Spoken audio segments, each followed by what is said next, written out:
মাজেদ ভাইয়ের বর্তমান যে ঠিকানা, এই ঠিকানাটা হচ্ছে ঢাকার ঠিকানা। ওনার পরিবারের সবাই ঢাকাতেই থাকেন, তবে ওনার দেশের বাড়ি রংপুর জেলার মিঠাপুকুর উপজেলার জায়গিরহাট ইউনিয়নের অভিরামপুর গ্রামে। ঘটনাটা মূলত এই গ্রামেরই। সময়টা 2010 কি 11 সাল এমন একটা সময়। ঘটনাটি ঘটেছিল ওনার মামার এক মেয়ের সাথে। তো ওই গ্রামে, মানে ওই অভিরামপুর গ্রামটা ঢাকা রংপুর হাইওয়ের পাশেই। গ্রামটা বেশ লম্বালম্বি। ওই গ্রামের বড় একটা পাড়াই, মানে পাড়া বলতে ছোটোখাটো একটা গ্রামের মতোই আর কি বলতে হয় সেটা, ওরকম একটা পাড়া গড়ে উঠেছে শুধু এই আব্দুল মাজেদ ভাইয়ের নানা বাড়ির লোকদেরকে দিয়ে। বিশেষ করে ওনার নানার বেশ কয়েকজন সন্তানাদি ছিলেন বা আছেন এখনও। তো ওনার নানা কি করেছিলেন, ওনার যে জমিগুলো, এই জমিগুলো তাদের মধ্যে ভাগ বাটোয়ারা করে দিয়েছিলেন, তাদেরকে বিয়ে শাদী দিয়ে দিয়েছিলেন, তারপরে ঘর বাড়ি তুলে দিয়েছিলেন, তারপর তাদেরও সন্তানাদি হয়েছে, তাদেরকেও ঘর বাড়ি তৈরি করে দিয়েছেন আবার সেই মামারা। তো এভাবেই কিন্তু বড় একটা পাড়া গড়ে উঠেছে। দেখা যাচ্ছে যে একদম বিশাল মাঠের মধ্যে বড় একটা পাড়া, চারদিকে আবার ধানের ক্ষেত, এমন একটা অবস্থা। আর গ্রামটা লম্বালম্বি। ওনার নানার অনেক জমি জমা ওখানে আছে আর কি। এই কারণেই নিজেদের মধ্যে ভাগ বাটোয়ারা করে ওভাবে ঘর বাড়ি তৈরি করেছেন। মূলত যে ব্যাপারটা ঘটেছিল সেটা হচ্ছে যে ওনাদের ওই পাড়ার কাছাকাছি একটা মসজিদ রয়েছে। মসজিদটা একটা বট গাছের কাছাকাছি জায়গায়। বট গাছটা অনেক পুরনো বলতে এইরকম আকৃতি আমাকে আব্দুল মাজেদ ভাই জানিয়েছেন যে প্রায় 15 ফিট এক পাশ থেকে যদি ধরা হয় এতটা মোটা, আর গোল করে যদি মাপা হয় তাহলে এর দ্বিগুণ বা 3 গুণ হতে পারে। এত মোটা একটি বট গাছ, এটার বয়স 200 বছরের আরও বেশি হবে এমনটা জানিয়েছেন আর কি। ওটার কাছাকাছি একটা মসজিদ রয়েছে। আর ওই গ্রামে আগে যাওয়ার জন্য আসলে পথ বলতে এই আইল ধরে যেতে হতো, কারণ এই পাড়াটা তো মূলত পারিবারিকভাবে তৈরি হয়েছিল। ওই মসজিদে যাওয়ার জন্য আগে ওই আইল ধরেই যেতে হতো, এখন কিছুটা উন্নত হয়েছে আর কি। তো ঘটনাটা যখন ঘটে, সময়টা তো 2010-11 সাল। ওই সময় এই যে ওনার এক মামা, এই মামার যেই বড় মেয়ে, তার বিয়ে হয়েছে।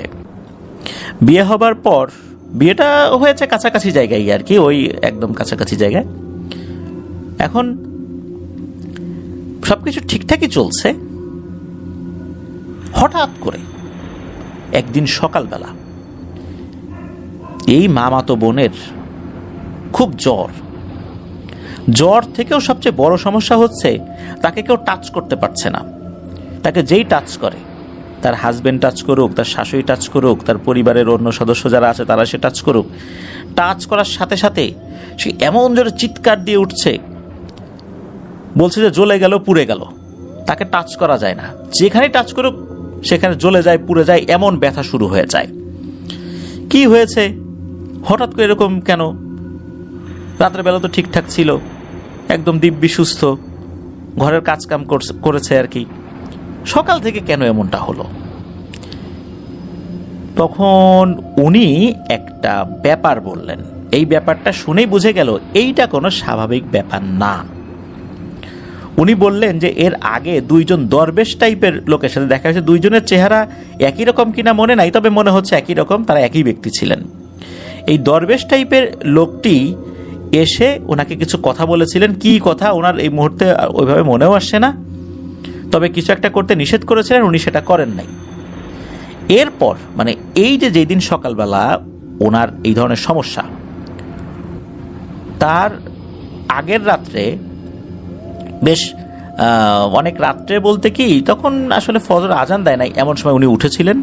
তখন হঠাৎ করেই ওই রকম দরবেশ গোছের ওই লোকটার সাথে দেখা, তবে এবার তাকে অনেক রাগান্বিত মনে হচ্ছিল।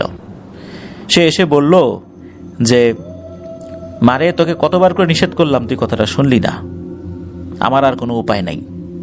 এই বলেই নাকি ওই অবয়বটা এই আপার মাথায় একটা টাচ করে, জাস্ট খালি একটা টাচ করে, একটা আঙ্গুল টাচ করেছে, হাতটা বেশ লম্বা করে দিয়ে। এরপর ওনার কিছু মনে নাই, উনি দ্রুত বাসায় চলে আসছেন। তারপরেই এই সমস্যা শুরু। সবাই তো বুঝে গেছে যে বড় ধরনের কোনো একটা ব্যাপার রয়েছে। কারণ হলো এই যে যিনি মামা, এই যে আব্দুল মাজেদ ভাইয়ের মামা, উনি যখন ওই মসজিদের ওই দিক দিয়ে যেতেন, আব্দুল মাজেদ ভাইয়ের মামা কিন্তু মাছের ব্যবসা করেন, মাছ ধরেনও আবার মাছের ব্যবসাও করেন, মাছ কিনে আবার বিক্রি করেন, এখনো করেন। উনি মাঝে মাঝেই একটা অদ্ভুত আলো দেখতেন ওই বট গাছের মাথার উপরে, বড় একটা আলোর বলের মতো একটা জিনিস মাঝে মাঝে উনি দেখতেন। যেহেতু রাতের বেলা আসা যাওয়া করতেন, শুধু যে মামা দেখেছেন তা না, গ্রামের আরো অনেকেই দেখেছেন, তবে কখনো কোনো ভয়ঙ্কর জিনিস ওখানে দেখেন নাই। ওনারা বুঝতে পারলেন যে যখন আব্দুল মাজেদ ভাইয়ের এই মামাতো বোন উনি এই অবয়বগুলো দেখেছিলেন, এইটা ওই অনেকটাই বট গাছের কাছাকাছি কাছাকাছি জায়গায় উনি দেখেছিলেন, তাহলে হতে পারে ওই বট গাছে থাকা ওই জিনিসটাই হয়তোবা ওনাকে আসর করেছে, যার কারণে এই সমস্যার সৃষ্টি হয়েছে। এখন উনি তো প্রচন্ড অসুস্থ, কথা বলার মতো অবস্থা নেই, কোনো মতে ভাঙা ভাঙা গলায় এই সমস্যাগুলোর কথা বলেছিলেন। এখন এটা তো আরো বিস্তারিত জানতে হবে। আব্দুল মাজেদ ভাইয়েরই এক আত্মীয় যিনি কবিরাজি করেন, ওনাদের এলাকায় কবিরাজদেরকে ফকির বলা হয়, অনেক জায়গায় রাকি বলা হয়, কোথাও কবিরাজ বলা হয়, ওনাদের এলাকায় ফকির বলা হয়। তো ওই একজন ফকিরকে নিয়ে আসা হয়। তো উনি আসেন, উনি একটা বিশেষ পদ্ধতিতে ওই আপার চতুর্দিকে একটা বন্ধনী দেন। ওই আপাকে ধরে তো নিয়ে আসা যায় না, এমন একটা সমস্যা। ওনাকে হাত ধরতে গেলেই উনি চিৎকার শুরু করেন, এমন চিৎকার যে ওই চিৎকারের পর আসলে তাকে টাচ করাও যায় না।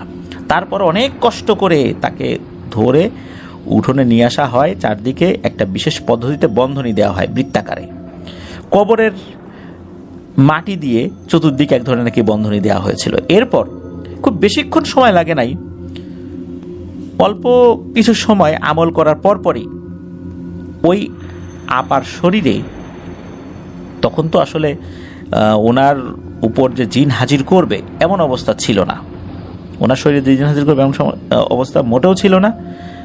পাশে আর একটা বৃত্ত করা হয়েছিল, সেখানে তুলা রাশির একজন লোককে বসানো হয়েছিল। তো তার শরীরে হাজির হয়েছিল।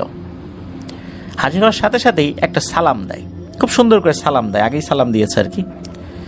সালাম দেওয়ার পর ওই অবয়বটা ওই ব্যক্তির তুলা রাশির শরীরের ভেতরে থেকে বলছে যে আমি জানি আপনারা আমাকে কেন ডেকেছেন, আমারও কিছু বলার ছিল, যার জন্য আমি ডাকার সাথে সাথেই চলে আসছি। আমি এই বট গাছে থাকি বহু বছর হলো, যখন এই গ্রাম হয় নাই তখন থেকে, এই বট গাছটার যখন শুরু তখন থেকেই আমি থাকি। আমার বয়স 400 বছরেরও বেশি। আমি মূলত এখানে যে আছি নিজের অজান্তেই কখনো কখনো আপনারা দেখেছেন, কখনো কখনো আলোর একটা বলের মতো আকারে দেখেছেন, তবে আমার অজ্ঞাত সারেই আপনারা দেখেছেন। আমি কখনো জেনে বুঝে কোনো মানুষের সামনে আসি নাই, বাসার চেষ্টাও করি নাই, কখনো কাউকে আগেও ক্ষতি করি নাই, এখনো করি না, ইনশাল্লাহ ভবিষ্যতেও করব না। কিন্তু এই মেয়ের বিষয়টা আমি বাধ্য হয়েছি তাকে কিছুটা শাস্তি দিতে, কারণ না হলে আমার অনেক বড় ক্ষতি হয়ে যাচ্ছিল। এই ধরনের কথা শুনে উপস্থিত সবাই, ওই উপস্থিত মানুষদের মধ্যে আব্দুল মাজেদ ভাইও ছিলেন। তো উপস্থিত সবাই তো হতবাক হয়ে যায় যে এত সুন্দর নম্র ভাষায় কথা বলছে, ঘটনাটা কি? সাধারণত দেখা যায় যে সবার একটা আগ্রহের কেন্দ্রবিন্দু থাকে যে জিন অনেক হম্বিতম্বি করবে, কি করে, কবিরাজ আবার কি করে, বিভিন্ন ধরনের পদ্ধতি অবলম্বন করে, সে বলবে যে যাব না যাব না। সবাই এরকমটা দেখার জন্য আসলে আগ্রহী ছিল, কিন্তু এখানে ব্যাপারটা হচ্ছে অন্যরকম। জিনটা এমনভাবে কথা বলছে যে সকলের আগ্রহের একটা কেন্দ্রবিন্দু হয়ে গেছে ওই জিনটাই, তবে পজিটিভ আকারে। জিনের কথাই সবাই শুনছে, সবাই আগ্রহ তৈরি আসলে হয়ে গেছে সবার মধ্যেই, আসলে সে কেন এই মেয়েটাকে এইভাবে শাস্তি দিল। নিশ্চয় সবারই কথা হলো নিশ্চয়ই মেয়েটা এমন কাজ করছে যার কারণে সে শাস্তি দিতে বাধ্য হয়েছে। সবাই চিন্তা করছে সে কাজটা কি করছে, এটা আগে আমরা জানবো। যখন কবিরাজ বললেন যে আপনি তাহলে বলেন যে কেন ওকে এই শাস্তিটা দিলেন, তখন ওই জিনটা বলে যে ও অনেক ভোরবেলা উঠে বিভিন্ন কাজ করত, ওর আসলে উচিত ছিল পাক পবিত্র অবস্থায় এদিক দিয়ে হাঁটাহাঁটি করা। আমি এইখানে বসে জিকির আজগার করি, এই পাশের মসজিদে বসে কোরআন তেলাওয়াত করি, ও যখন ওই অবস্থায় এখানে আসে, অজু অবস্থায় আসে না, তখন আমার শরীরে এক ধরনের জ্বালা পোড়া সৃষ্টি হয়। এটা জিনেদের জগতের এক রহস্য, এটা আপনারা বুঝবেন না। আমি বিভিন্নভাবে ওকে বলেছি। একবার এসে আমি তাকে স্বাভাবিক মানুষের সুরতে বলেছি যে মারে, তুই পাক পবিত্র হয়ে আসবি, আমার অনেক কষ্ট হয়, তুই এভাবে আসিস না, অজু করে আসবি, অজু করে কাজকর্ম করবি। কিন্তু মেয়েটা শোনে নাই। আশা করেছিলাম যে সে হয়তোবা আস্তে আস্তে বিষয়টা বুঝতে পারবে। তারও বেশ কিছুদিন পরে আমি ওর এই উৎপাত সহ্য করছি, বেশ কিছুদিন পরে আবার ওকে আমি দেখা দেই, বলি, তারপরও ও বুঝতে পারে নাই। ও যাতে ভয় না পায়, আমি খুব সুন্দর সুরতে ওর সামনে এসেছিলাম, তারপরও বুঝতে পারলো না। আসলে ও তো অবুঝ, এরকমটা না, ওর সেই বয়সটা না যে বয়সে সে বুঝতে পারবে না। এদিকে আমার কিন্তু অনেক ক্ষতি হয়ে যাচ্ছিল এই কারণে। শেষ পর্যন্ত আমি সিদ্ধান্ত নেই ওকে আমি একটা ছোট্ট শাস্তি দেব, যাতে করে ও বিষয়টা বুঝতে পারে। এছাড়া আমার আর কোনো উপায় নাই। আপনারা কখনো বলতে পারবেন যে এই গ্রামের কেউ কখনো এখানে সে ভয় পেয়েছেন বা আমার দ্বারা কেউ ক্ষতিগ্রস্ত হয়েছেন, কখনো কোনো কবিরাজের কাছে আমাকে হাজির করতে হয়েছে এত বছরে? সবাই বলে না না না, এরকম তো কোনো কিছু হয় নাই। তখন ওই কবিরাজ বলেন, উনিও অনেক সম্মানের সাথে বলছিলেন যে হুজুর, মানে হুজুর বলে সম্বোধন করছেন, হুজুর ও তো অবুঝ, বোঝে না, যদিও তার বিয়ে হয়েছে আর বয়স কতই হয়েছে, 16-17 বছর বা 18 বছর হয়েছে, আর ও তো আসলে এইসব বিষয় বুঝতে পারে নাই, আপনি ওকে মাফ করে দেন। তো এইটা যখন বলে, তখন ওই জিনটা বলে আমি ওকে মাফ করে দিব, তাতেও কোনো সমস্যা না, কিন্তু আপনাদের কাছেও তো আমার একটা চাওয়ার আছে, আপনারা আমাকে সেই বিষয়টা দেবেন কিনা বলেন। এমন কোনো কিছু চাইবো না যেটা আপনারা দিতে পারবেন না বা যেটা দিতে আপনাদের টাকা পয়সা খরচ হবে। তখন কবিরাজ কিছুক্ষণ চুপ করে থাকেন।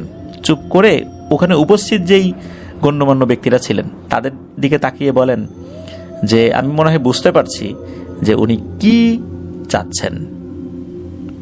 উনি হয়তোবা চাচ্ছেন যে আমরা যেন এই বটগাছের কাছে এমন কোনো কাজ না করি যাতে করে ওনার অসুবিধা হয়, ওনার আমলে অসুবিধা হয়, উনি এটাই চাচ্ছেন।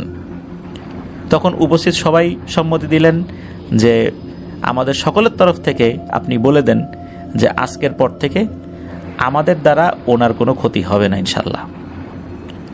উনিও যেন আমাদের কাউকে ভয় না দেখায়, যদিও বা আগেও দেখায় নাই, তারপর পরেও যেন না দেখায়, আর যদি কেউ একান্ত ভুল করেই ফেলে উনি যেন আমাদের উপর রাগ না করে, অনিচ্ছাকৃত যদি কেউ করেই ফেলে, আর আমরা এই বিষয়ে সতর্ক থাকব। ওখানে যারা গণ্যমান্য ব্যক্তিরা উপস্থিত ছিলেন তারা এই বিষয়ে সম্মতি দেন। কবিরাজও এই মেসেজটা তখন জিনের সামনে হাজির করেন যে আমরা এই সিদ্ধান্ত নিয়েছি। জিনও খুশি হয় এবং বলে ঠিক আছে, ওই মেয়েটাকে আমার আরেকটু কাছে নিয়ে আসো। তখন এই যে আপা তাকে ধরে আরেকটু কাছাকাছি নিয়ে আসা হয়, ওই বৃত্তের কাছাকাছি। তখন ওই যেই মানুষটার শরীরে ওই জিনটা ভর করেছিল হাতটা বাড়ায়, হাতটা বাড়িয়ে আবার ওই আপার মাথায় হাত দেয়, জাস্ট খালি টাচ করে 2 সেকেন্ডের মতো। এরপরে বলে ঠিক হয়ে গেছে, ও ঠিক হয়ে গেছে, আর কোনো সমস্যা নেই। এই বলে ওখান থেকে সালাম দিয়ে ওই জিনটা চলে যায়। অল্প কিছু সময়ের পরেই ওই আপার জ্ঞান ফেরে, একদম দিব্যি সুস্থ, যে কিনা জ্বরে কাঁপাকাঁপি করছিল, শরীরে ভয়ঙ্কর ব্যথা, কেউ স্পর্শ করতে পারতো না, একদম স্বাভাবিক হয়ে যায় সাথে সাথে। তবে এই ঘটনার পর থেকে গ্রামবাসী খুব সতর্ক হয়ে যায় যেন ওখানে কেউ এমন কোনো কাজ না করে ওই বুজুর্গ নামাজি জিনের কোনো অসুবিধা হয়। তবে বেশ কিছু বছর আগে একটা অদ্ভুত ঘটনা ঘটে, যেটা খুবই রহস্যময় ঘটনা। সেটা হচ্ছে ওই রাত্রে হালকা বাতাস হচ্ছিল, কোনো ঝড়ো বাতাসও না, হালকা বাতাস হচ্ছে। এমন সময় করকর করকর একটা আওয়াজ আসে। আওয়াজটা এমন, কেউ যদি শেকড় সমেত গাছ তুলে ফেলে, এক ধরনের করকর আওয়াজ হয় না, বা চটচট আওয়াজ হয় না, ওই রকম মাটি থেকে শেকড় উঠতে গেলে যেরকম শব্দ হয়, ঠিক ওই রকম শব্দ হচ্ছে। এরপরে ধবাস করে একটা শব্দ। লোকজন চিন্তা করলো কি ব্যাপার, কি হলো? সকলে বের হয়ে একটা অদ্ভুত দৃশ্য দেখেন।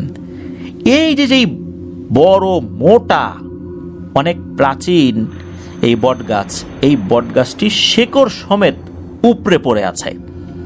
কোনো বাতাস নাই, ঝড় নাই। বাতাস হালকা ছিল, কিন্তু ঝড়ো বাতাসেও কিন্তু এত বড় গাছ উপড়ে পড়ার কথা না। গাছটি উপড়ে পড়ে আছে। গাছটি এমনভাবে উপড়ে পড়েছিল, রাস্তা বন্ধ হয়ে গিয়েছিল। এখন কি করবে? গ্রামবাসী সিদ্ধান্ত নেয় গাছটি কেটে ফেলবে। গাছটি কেটে ফেলা হয়েছিল। এরপর থেকে ওই যে আলো, যে আলোটা অনেকটা বলের মতো দেখা যেত, এটাকেও কেউ কখনো দেখেনি। কি হলো, কেনই বা হলো, আসলে রহস্য কি ছিল, কেনই বা উনি চলে গেলেন, কেনই বা গাছটা এভাবে উপড়ে পড়ে গেল, এইটার রহস্য এখন পর্যন্ত জানা যায় নাই। অনেকে বিভিন্ন ধরনের কথা বলেন যে নিশ্চয়ই কেউ এমন কোনো কাজ করেছিল যাতে করে ওনার অসুবিধা হয়েছে, যেহেতু উনি প্রতিশ্রুতি দিয়েছেন কারো কোনো ক্ষতি করবেন না, এই জন্য উনি নিজে থেকেই এখান থেকে চলে গেছেন। আর এখানে যাতে অন্য কোনো দুষ্টু জিন এসে বাসা বাঁধতে না পারে, এই জন্য এই গাছটা উনি উপড়ে দিয়ে গেছেন। অনেকে এটা ধারণা করে, কিন্তু আসলে রহস্যটা কি? এই রহস্যটা এক অমীমাংসিত রহস্য হয়েই রয়ে গেছে ওই অভিরামপুর গ্রামে। এটি ছিল ঘটনা। প্রিয় লিসেনার্স, একটি কথা যেটা না বললেই নয়, সেটি হচ্ছে যে আমরা অনেক সময় এমন এমন কাজ করি, বিশেষ করে কিছু কিছু সময় রয়েছে, বিশেষ করে অনেক ভোরবেলা, ভর দুপুরবেলা, ভর সন্ধ্যায়, এই সময়গুলোতে আমরা যখন একদম উন্মুক্ত স্থানে কোনো কাজ করব, বাড়ির কাজ বা অন্য কোনো কাজ, আমরা চেষ্টা করব আমরা যেন আমাদের শরীরটাকে পাক রাখতে পারি, কমপক্ষে অজু অবস্থায় থাকতে পারি। তাতে কি হয়, আমরা যেমন নিরাপদ থাকবো, আমাদের আশেপাশে যারা থাকবে এরাও নিরাপদ থাকবে। কারণ আমাদের দ্বারা কারো ক্ষতি হোক নিশ্চয়ই আমরা চাই না। আজকের এই ঘটনা থেকে এটাই কিন্তু আমরা বুঝতে পারলাম। আল্লাহ আমাদেরকে বোঝার তৌফিক দান করুন। চলুন প্রিয় লিসেনার্স, আমরা চলে যাব আমাদের এবারের হরর নাইট এপিসোডের ৬১তম আয়োজনের দ্বিতীয় এবং শেষ ঘটনায়।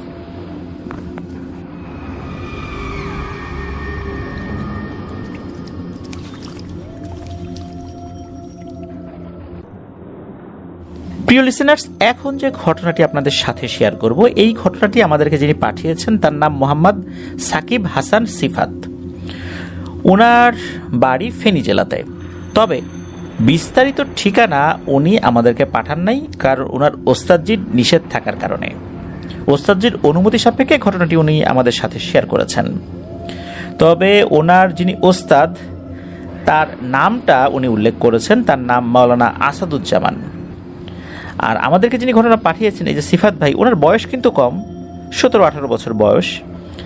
আর ওনার ওস্তাদ এই যে মাওলানা আসাদুজ্জামান, উনি বেশ ভালো একজন রাকি। ওনার একনিষ্ঠ খাদেম হচ্ছে এই সিফাত ভাই, যার কারণে সিফাত ভাইকে উনি হালকা পাতলা কিছু জিনিস শিখিয়েছেন। যেহেতু বয়স কম, শিখতেও তো একটু সময় লাগবে, আস্তে আস্তে উনি অনেক ভালো করবেন, ওস্তাদ সেটাই বিশ্বাস করেন। আর ওস্তাদ এটাও বলেন যে এই সিফাত ভাইয়ের একটা বিশেষ গুণ রয়েছে, যার কারণে উনি এই রাকি হিসাবে বেশ ভালো করবেন। তো যাই হোক, সাল 2021 বা এর আশেপাশের সময় আর কি। তো ওই সময়ে উনি যেই মাদ্রাসায় পড়তেন আর কি, এশার নামাজের পর হুজুরের জন্য খাবার আনতে যেতেন। তো পথটার বিবরণটা একটু দেয়া লাগবে। সেটা হচ্ছে যে যেই বাড়িতে যাবেন, ওই বাড়িতে যাওয়ার জন্য সরাসরি কোনো রাস্তা ছিল না, আইল দিয়ে যেতে হতো। আইল বলতে ফসলের জমিনের দাগ যেটা আমরা বলি, মাটি দিয়ে একটা সীমানা দেওয়া হয় এক জমি থেকে আরেক জমিকে পৃথক করার জন্য। তো ওর উপর দিয়ে মানুষ হেঁটে যায়, ওইটাকে আসলে আইল বলা হয়। তো ওই আইল দিয়ে যেতে হতো। আর বাড়িটা যেখানে, এই বাড়ির প্রবেশ পথে অনেক গাছপালা ছিল, জঙ্গলের মতো গাছপালা, চারদিকে গাছপালা। বাড়িতে ঢুকতেই বড় একটা তেঁতুল গাছ পড়ে। তেঁতুল গাছটা অনেক লম্বা, এর ডালপালা অনেক লম্বা, অনেক পুরনো একটা তেঁতুল গাছ আর কি। তো উনি ওই বাড়িতে প্রবেশ করেছেন। যখন যান তখন কিন্তু টর্চ লাইট হাতে নিয়ে যান, আবার টর্চ লাইট হাতে নিয়েই ফেন, কারণ রাতের বেলা তো এই ধান ক্ষেতের ভিতর দিয়ে অনেক সময় সাপ টাপ থাকে। তাছাড়া আরও অনেক সমস্যা থাকতে পারে, যার কারণে টর্চ লাইট ছাড়া কিন্তু রাতের বেলা মুভ করা খুব কঠিন আর কি। উনি ওখানে বসেছেন, ওই বাড়িতে যারা ছিলেন তারা খাবার টাবার রেডি করে দিয়েছেন। একটা টিফিন ক্যারিয়ার ছিল, ওই টিফিন ক্যারিয়ারের মধ্যে যেই পার্ট বাই পার্ট যেই বক্সগুলো ছিল, কোনোটার মধ্যে ভাত, কোনোটার মধ্যে ডাল, কোনোটার মধ্যে মাছ সবজি, 4 বাটির মতো ছিল আর কি, আর একটার মধ্যে মাংস দিয়েছিলেন আর কি। তো এরকম কিছু দিয়েছিলেন, উনি আসলে ওইভাবে খেয়ালও করেন নাই, তবে সাধারণত এরকম খাবারই দেয় আর কি। তো ওখান থেকে উনি বের হয়ে আসছেন স্বাভাবিকভাবেই, প্রতিদিন যেটা করেন আর কি। তো যখন বের হয়ে আসছেন, ওই যে তেঁতুল গাছটা, ওই তেঁতুল গাছের নিচে যখন আসছেন, ঠিক এমন সময় উনি একটা শব্দ পান, হাড় কটমট করে চাবালে যেরকম শব্দ হয় ওই রকম শব্দ। উনি চিন্তা করেন যে শব্দটা কোত্থেকে আসছে। উনি বুঝতে পারলেন এই শব্দটার উৎস উপর দিক থেকে, মানে আশেপাশে ডানে বায়ে না, উপর থেকে আসছে। উনি উপর দিকে তাকিয়েছেন, উনি দেখেন একটা পুরুষ অবয়ব, কালো কুচকুচে। এই অবয়বটা ওই তেঁতুল গাছের বেশ উঁচু একটা ডালে বসে আছে আর কি যেন খাচ্ছে। তবে সে ওই ফসলের যেই জমি ওই দিকে পিঠ দিয়েছিল, মানে ওইদিকে ফিরেছিল। এদিকে এই সিফাত ভাই তো বুঝতে বাকি রইল না যে উনি কোনো একটা খারাপ কিছুর খপ্পরে পড়েছেন।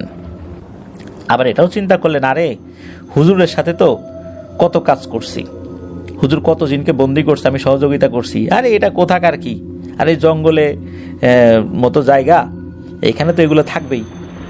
তো উনি কি করেছেন, কিছু দোয়া পড়ে শরীরে ফু দিয়ে আস্তে আস্তে পাশ কাটিয়ে ওই জমির আইলে উঠে গেছেন। হঠাৎ করে পেছন থেকে এবার একটা মহিলা কণ্ঠের ডাক তাকে ডাকতে থাকে, এই সিফাত, এই সিফাত, দাঁড়া দাঁড়া, শুনে যা বাবা, আমার সাথে 2টা ভাত খেয়ে যা। সিফাত ভাই চিন্তা করছেন যে কি আহ্লাদের কথা, এই ভূতের সাথে নাকি এখন আমি বসে ভাত খাবো। তো উনি একটু সাহস করে বলছেন যে না না, ভাত খাবো না, আমি মাদ্রাসায় হুজুরের সাথে খাবো। তখন পেছন থেকে বলতে থাকে যে আজকে ছাগলের মাংস, গরুর মাংস, হাঁসের মাংস রান্না করেছি, খেয়ে যা না, খেয়ে যা। সিফাত ভাই সাহস করে বলছেন, না গো খালা, আমি মাদ্রাসায় গিয়ে খাবো।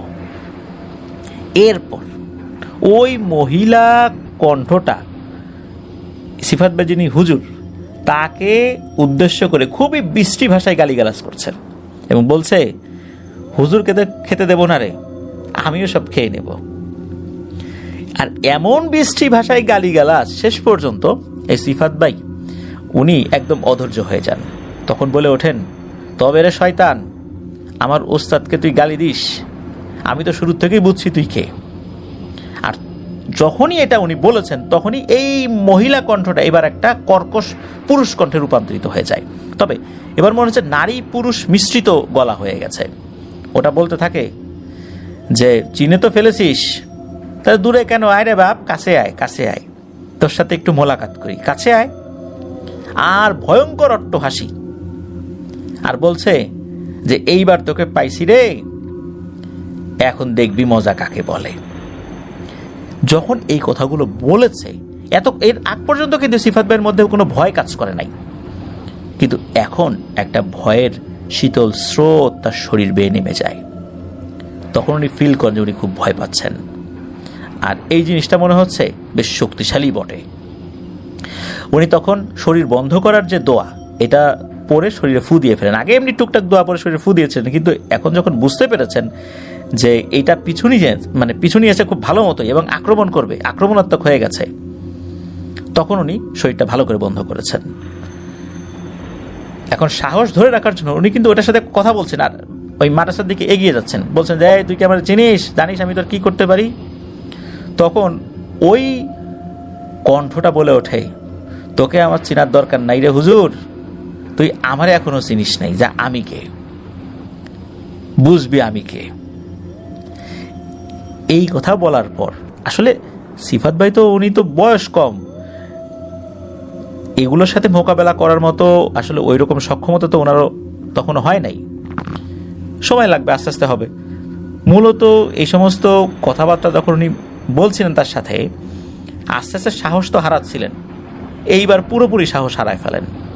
এইবার উনি সব কিছু ফেলে মাদ্রাসার দিকে দৌড়াতে থাকেন।